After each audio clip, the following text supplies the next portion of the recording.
जरा सोचिए, एक T20 मैच चल रहा है, एक टीम पहले बैटिंग करने उतरती है और बोर्ड पर 219 रनों का एक विशाल पहाड़ टांग देती है।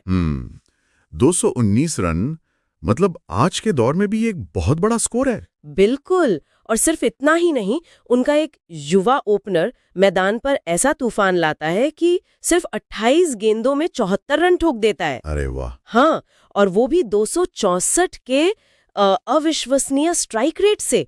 मतलब क्रिकेट का कोई भी सामान्य नियम या कोई भी साधारण लॉजिक तो यही कहेगा ना कि ये टीम मैच जीत चुकी है, बस अब औपचारिकता बाकी है। एग्जैक्टली।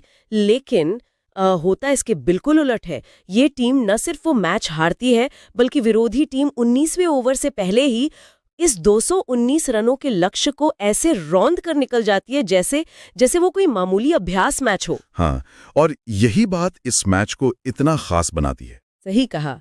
तो आज के इस डीप डाइव में हमारा मिशन सिर्फ कोई स्कोर कार्ड बांटना नहीं है। हम 11 अप्रैल 2026 को सनराइजर्स हैदराबाद और पंजाब किंग्स के बीच हुए उस ऐतिहासिक मैच की पूरी चीरफाड़ करने वाले हैं। बिल्कुल, और हमारे पास इसके लिए एक बहुत ही दिलचस्प स्रोत है। हाँ, इस विश्लेषण का आधार है जयकाल न्यूज के एक विशेष बुलेटिन की ट्रांसक्रिप्ट। और ये ट्रांसक्रिप्ट अपने आप में पूरा ड्रामा है। ड्रामा इसलिए क्योंकि इसमें न्यूज स्टूडियो के भीतर दो बिल्कुल विपरीत नजरिया आपस में टकरा रहे हैं। एकदम सही। एक तरफ है जयकाल सांखला, जो तर्क और आक्रामकता से भरे हुए हैं। मतलब उनकी आवाज में ना एक ठगे गए प्रशंसक का गुस्सा साफ छलकता है। हाँ, और दूसरी तरफ हैं श्रीमती इंदु, जो काफी भावुक हैं, विश्लेषणात्मक हैं।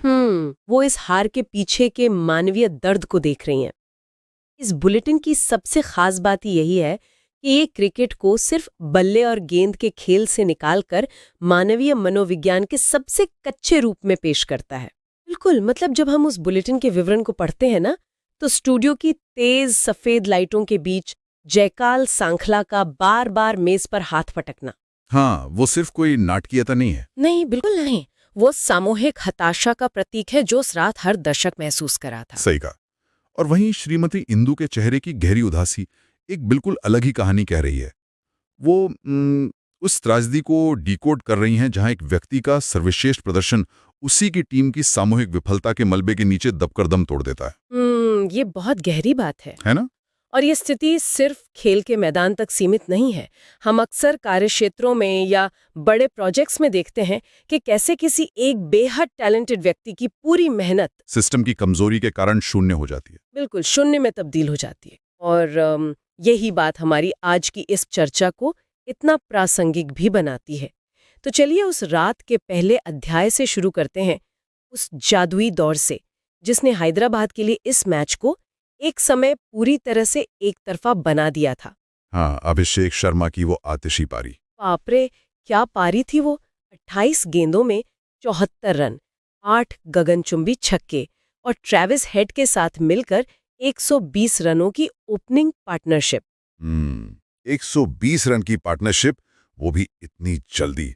हाँ, मैं तो ये सोच रही थी कि जब कोई बल्लेबाज 264 के स्ट्राइक रेट से खेल रहा होता है तो वो शारीरिक और मानसिक रूप से एक अलग ही जोन में होता है ना? बिल्कुल, उस जोन को समझना बहुत जरूरी है। वो सिर्फ गेंद देख रहा है और उसे मैदान के बाहर भेज रहा है।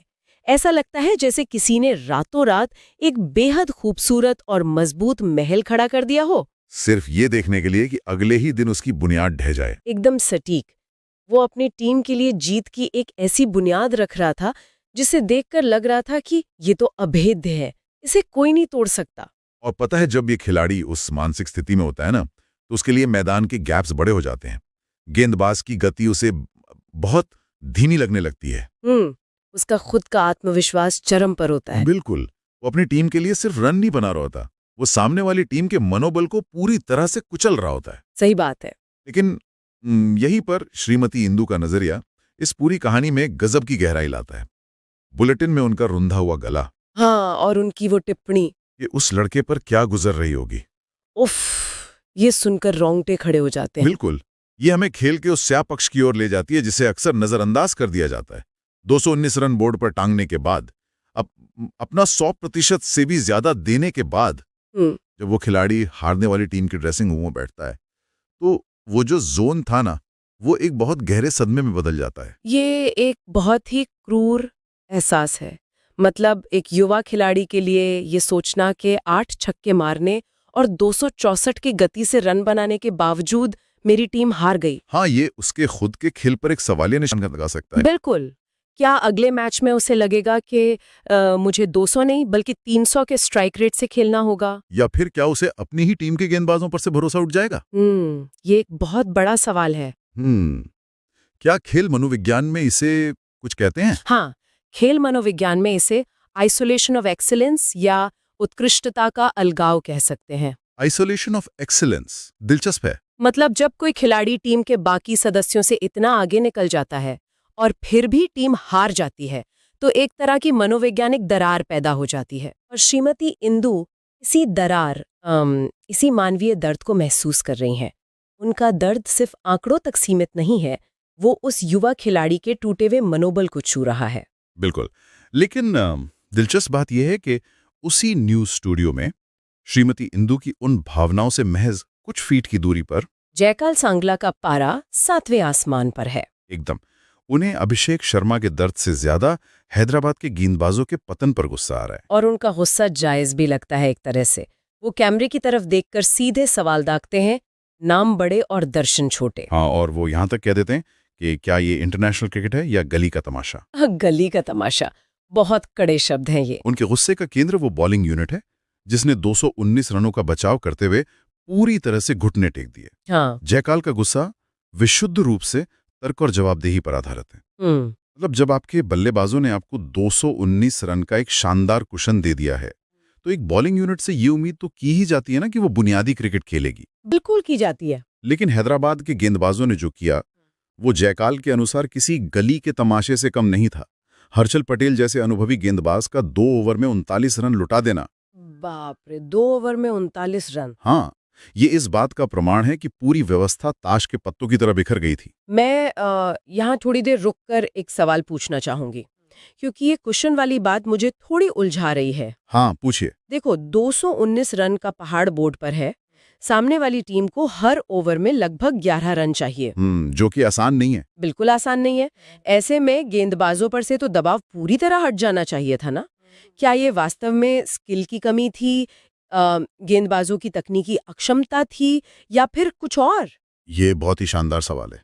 क्योंकि मैं इसे सिर्फ कंफर्ट जोन या दबाव कहकर खारिज नहीं कर पा रही हूँ। इंटरनेशनल स्तर पर खेल रहे हर्षल पटेल जैसे बॉलर अचानक अपनी लाइन और लेंथ कैसे भूल सकते हैं? इसका जवाब क्रिकेट की ज्यामिति और मानसिकता के उस सूक्ष्म बदलाव में छिपा है जो बड़े लक्ष्य का बचाव करते समय आता है। अच्छा, वो कैसे? इसे एक एनालॉजी से समझते हैं। ये उस मैराथन रेसर की तरह है जिसे शुरुआत में ही इतनी बड़ी बढ़त मिल जाती है कि वो बीच रास्ते में ये सोचकर सुस्ताने लगता है कि पीछे वाला तो बहुत दूर है। Over confidence, obviously. बिल्कुल। लेकिन पीछे आ रहा अंडरडॉग, उसके पास खोने के लिए कुछ भी नहीं है, इसलिए वो पूरी रफ्तार से दौड़ रहा है। जब कोई बॉलिंग यूनिट 219 रन डिफेंड करती है, तो उसकी मानसिकता विकेट लेने से बदलकर रन रोकने की हो जाती है। मतलब वो अटैकिंग से एकदम डिफेंसिव हो जाते हैं। सटीक। और T20 क्रिकेट में डिफेंसिव मानसिकता आत्मघाती है। जयकाल ट्रांसक्रिप्ट में बहुत कड़े शब्दों में कहते हैं, सिर्फ बल्लेबाजी से मैच नहीं जीते जा सकते, डिफेंड करने का जिगर चाहिए। ये जिगर शब्द उन्होंने बहुत सोच समझकर इस्तेमाल किया है। बिल्कुल। ये जिगर क्या है? जब कोई रन रोकने जाता है तो वो बल्लेबाजों को स्टंप से दूर गेंद डालता है, उन्हें रूम देता है। हाँ, ताकि वो मार ना पाए। यॉर्कर की कोशिश करने के बजाय स्लोअर गेंदों का सहारा लिया जाता है ताकि बल्लेबाज खुद गलती करे। लेकिन आधुनिक T20 बल्लेबाज जो 220 रनों का पीछा कर रहा है, हाँ, वो उस रूम का भूखा है। वो आपकी सुरक्षित गेंदों का इंतजार कर रहा है ताकि वो अपनी पावर हिटिंग आर्क का इस्तेमाल कर सके। तो असल में 219 रनों के उस तथाकथित सुरक्षा कवच ने ही हैदराबाद के गेंदबाजों के जिगर यानी उनकी आक्रामक मानसिकता को कुंद कर दिया था। बिल्कुल सही। उन्होंने विकेट लेने के प्रयास छोड़ दिए और सिर्फ समय काटने की कोशिश की। और यही वो चेन रिएक्शन है जिसने पूरी बॉलिंग यूनिट को बर्बाद कर दिया। हालांकि ट्रांसक्रिप्ट हमें ये भी बताती है कि एस कुमार ने 3 विकेट लिए और एक समय के लिए थोड़ी उम्मीद जरूर जगाई थी। हाँ, एस कुमार का स्पेल अच्छा था, लेकिन बॉलिंग हमेशा एक टीम एफर्ट होती है। दबाव दोनों छोर से बनाना पड़ता है। अगर एक छोर से एस कुमार विकेट निकाल रहे हैं, लेकिन दूसरे छोर से हर्ष दुबे और मलिंगा जैसे गेंदबाज ढीली गेंदें फेंक कर बल्लेबाजों को दबाव से बाहर निकाल रहे हैं, तो वो व्यक्तिगत प्रयास भी व्यर्थ हो जाता है। बिल्कुल। इंदू जी के शब्दों में उन गेंदबाजों ने पंजाब के बल्लेबाजों को जैसे किसी दावत पर बुला लिया था। दावत, क्या सही शब्द है। और पंजाब किंग्स के बल्लेबाजों ने उस दावत का जो लुत्फ उठाया, वो इस कहानी का सबसे खूंखार हिस्सा है। खूंखार, बिल्कुल सही कहा। हम बात कर रहे थे अभिषेक शर्मा के 264 के स्ट्राइक रेट की, जो हमें किसी चमत्कार की तरह लग रहा था। लेकिन अब पंजाब किंग्स ने इस लक्ष्य को 20वें ओवर तक जाने ही नहीं दिया। ये सबसे हैरान करने वाली बात है। उन्होंने 18.5 ओवर में ही 223 रन बनाकर खेल खत्म कर दिया। मतलब एक पल के लिए इस पे विचार करना जरूरी है। 219 रनों का लक्ष्य और 7 गेंदें शेष रहते हुए जीत। ये सामान्य क्रिकेट नहीं है। बिल्कुल नहीं। ये तो क्रिकेट के नियमों का मजाक उड़ाना है। और इस मजाक या कहें इस ऐतिहासिक पलटवार का मुख्य चेहरा बने पी आर्या। पी आर्या का तूफान। हाँ, बुलेटिन के आंकड़े बताते हैं कि आर्या ने सिर्फ 20 गेंदों में 57 रनों का ऐसा तूफान खड़ा किया जिसने हैदराबाद के खेमे में दहशत फैला दी। सिर्फ 20 गेंदों में 57 रन। और उनका स्ट्राइक रेट 285 का था। 285? ये आंकड़ा अपने आप में डरावना है। बहुत डरावना है। मतलब एक ही मैच में 264 का स्ट्राइक रेट हार जाता है और 285 का स्ट्राइक रेट जीत जाता है। ये T20 क्रिकेट के उस नए निर्दयी दौर का सबूत है जहां कोई भी स्कोर सुरक्षित नहीं है, चाहे वो कितना भी विशाल क्यों ना लगे। सही बात है। जब सामने वाला बल्लेबाज 285 की गति से रन बना रहा हो तो गेंदबाज के दिमाग में क्या चल रहा होता है? सच कहूं तो जब कोई बल्लेबाज 285 के स्ट्राइक रेट से मारता है ना, तो वो गेंदबाज की हर रणनीति, हर प्लानिंग को एक ही झटके में ध्वस्त कर देता है। कोई प्लान बी काम नहीं आता। बिल्कुल नहीं। ऐसे समय में गेंदबाज सिर्फ एक बॉलिंग मशीन बनकर रह जाता है। Bowling machine. उफ। वो बस गेंद फेंक रहा है और बल्लेबाज तय कर रहा है कि वो गेंद स्टैंड्स में कहां जाकर गिरेगी। पी आर्या की वो पारी सिर्फ रनों के बारे में नहीं थी, वो मोमेंटम को पूरी तरह से हाईजैक करने के बारे में थी। मोमेंटम हाईजैक करना, बहुत खूब कहा। उन्होंने हैदराबाद के उस अहंकार को तोड़ा जो 219 रन बनाने के बाद उनके ड्रेसिंग रूम में पनप रहा था। और इसी अहंकार वाली बात पर जयकाल सांखला का एक और बयान बहुत तीखा है। कौन सा बयान? जब वो एस अय्यर के नाबाद 69 रनों की पारी का विश्लेषण करते हैं तो कहते हैं कि अय्यर ने जैसे हैदराबाद के घमंड को चकनाचूर करने की कसम खा ली थी। हाँ, घमंड को चकनाचूर करना। ये सिर्फ एक मुहावरा नहीं लगता मुझे, ये उस माइंड गेम की तरफ इशारा है जो मैदान पर चल रहा था। और ये माइंड गेम ही इस खेल का असली रोमांच है। जब बोर्ड पर 200 से ऊपर का स्कोर दिखता है तो फील्डिंग करने उतरी टीम की बॉडी लैंग्वेज में एक स्वाभाविक अहंकार आ जाता है। उन्हें लगता है कि मैच तो मुट्ठी में है। वे मान लेते हैं कि सामने वाली टीम दबाव में टूट जाएगी। लेकिन पंजाब किंग्स ने इस अहंकार को पहचाना और उसे उन्हीं के खिलाफ हथियार बना लिया। 18.5 ओवर में 223 रन बनाना, ये सिर्फ एक जीत नहीं थी, ये एक स्टेटमेंट था। बिल्कुल, एक स्टेटमेंट था। श्रीमती इंदू ने इसे एक ऐतिहासिक जख्म कहा है। और पता है, ये जख्म सिर्फ एक मैच हारने का नहीं है। तो ये जख्म और किस चीज का है? क्या ये प्लेऑफ की रेस से बाहर होने का डर है? प्लेऑफ का डर तो है ही, लेकिन उससे बड़ा जख्म यह है कि एक टीम के तौर पर अब कोई सेफ जोन नहीं बचा। सेफ जोन खत्म हो गया। हाँ, जब सर्वोच्च स्कोर मतलब 219 रन का विशाल लक्ष्य भी 19वें ओवर में बौना साबित हो जाए तो अगले मैच में क्या लक्ष्य तय किया जाएगा? 240, 250? बाप रे, ये तो किसी भी टीम के आत्मविश्वास को जड़ों से हिला देने वाला क्षण है। बिल्कुल।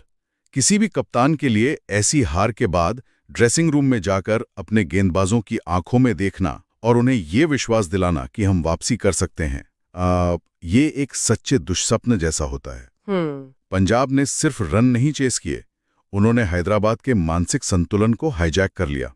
हमारे पास जयकाल सांखला की वो कठोर तार्किक चेतावनी है, हैदराबाद अब जाग जाओ वरना प्लेऑफ का सपना सिर्फ सपना ही रह जाएगा। हाँ, उनका पूरा जोर टीम की जवाबदेही, गेंदबाजों के उस जिगर और बुनियादी गलतियों पर है। उनके लिए ये हार सिस्टम की विफलता है। और दूसरी तरफ उसी में इसके उस पार बैठी श्रीमती इंदू की आंखें और उनकी वो आखिरी मार्मिक पंक्ति, अभिषेक, हमें तुम पर नाज है, पर तुम्हारी टीम ने तुम्हें धोखा दिया। ये पंक्ति बहुत भारी है। ये पूरी तरह से भावनाओं, व्यक्तिगत मेहनत और उस दर्द पर टिकी है जो आंकड़ों की किताब में दर्ज नहीं होता। इंदु जी के लिए ये हार एक सिस्टम की नहीं, बल्कि एक प्रतिभाशाली व्यक्ति के सपनों की हत्या है। जयकाल का गुस्सा और इंदु जी का दर्द, तर्क और भावना का जो ये टकराव है ना, यही इस मैच की पूरी कहानी को बयान करता है। बिल्कुल सही कहा। चाहे खेल का मैदान हो या रोजमर्रा की जिंदगी में कार्यक्षेत्र हो, ये इस बात का बेहतरीन उदाहरण है कि किसी भी बड़े लक्ष्य को हासिल करने के लिए पूरी टीम का एक साथ एक ही लय में काम करना कितना जरूरी है। एकदम। व्यक्तिगत टैलेंट, जैसे अभिषेक शर्मा की पारी, वो एक शानदार शुरुआत दे सकता है, वो उम्मीदों का आसमान छू सकता है। लेकिन अगर बुनियाद कमजोर है, यानी टीम वर्क, एक दूसरे का साथ देने की क्षमता और दबाव झेलने का वो जिगर, तो वो व्यक्तिगत टैलेंट फिनिश लाइन पार नहीं करवा सकता। सही बात है। टैलेंट मैच में रोमांच तो ला सकता है, लेकिन अंततः बड़े लक्ष्य टीम वर्क से ही जीते जाते हैं। और ये विश्लेषण हमें ये भी सोचने पर मजबूर करता है कि कैसे एक टीम के भीतर का असंतुलन पूरी व्यवस्था को गिरा सकता है। बिल्कुल। अभिषेक शर्मा का वो 264 का स्ट्राइक रेट और हर्षल पटेल जैसे प्रमुख गेंदबाजों का वो निराशाजनक प्रदर्शन, ये दोनों छोर इतने चरम पर है कि बीच का संतुलन पूरी तरह टूट गया। जब तक सभी पुर्जे एक साथ काम नहीं करते, तब तक मशीन आगे नहीं बढ़ सकती। बिल्कुल। और इस पूरे विस्तृत विश्लेषण के बाद जब हम इस ऐतिहासिक मैच के हर पहलू को गहराई से खंगाल चुके हैं, तो हम श्रोताओं को एक ऐसे विचार के साथ छोड़ना चाहते हैं जो शायद क्रिकेट के भविष्य पर एक बहुत बड़ा सवाल खड़ा करता है। वो क्या? जरा सोचिए, जब 20 गेंदों में 57 रन बन रहे हों, जब 285 के स्ट्राइक रेट से बल्लेबाजी कोई अपवाद नहीं बल्कि हकीकत बन रही हो, और जब 219 रनों का विशाल पहाड़ 19वें ओवर में ही किसी मामूली टीले की तरह रौंद दिया जाए, तो क्या हम सच में क्रिकेट के एक ऐसे नए युग में प्रवेश कर चुके हैं जहां गेंदबाजों का अस्तित्व और उनका कौशल अप्रासंगिक होता जा रहा है? ये एक बहुत ही डरावना लेकिन वाजिब सवाल है। क्या आने वाले समय में गेंदबाज सिर्फ एक बॉलिंग मशीन बनकर रह जाएंगे, जिनका एकमात्र काम बल्लेबाजों को उनके मन चाहे और खूंखार शॉट खेलने के लिए महज गेंदे फीड करना होगा? ये सोचने वाली बात है। क्या खेल के इतिहास में बल्ले और गेंद के बीच का वो जो पारंपरिक खूबसूरत संतुलन हुआ करता था, क्या वो अब हमेशा के लिए खत्म हो गया है? हाँ, इस पर तो लंबी बहस हो सकती है। बिल्कुल। श्रोताओं के लिए ये विचार करने का एक बहुत बड़ा विषय है। इस सवाल पर विचार जरूर कीजिएगा। आज के इस डीप डाइव में हमारे साथ जुड़ने के लिए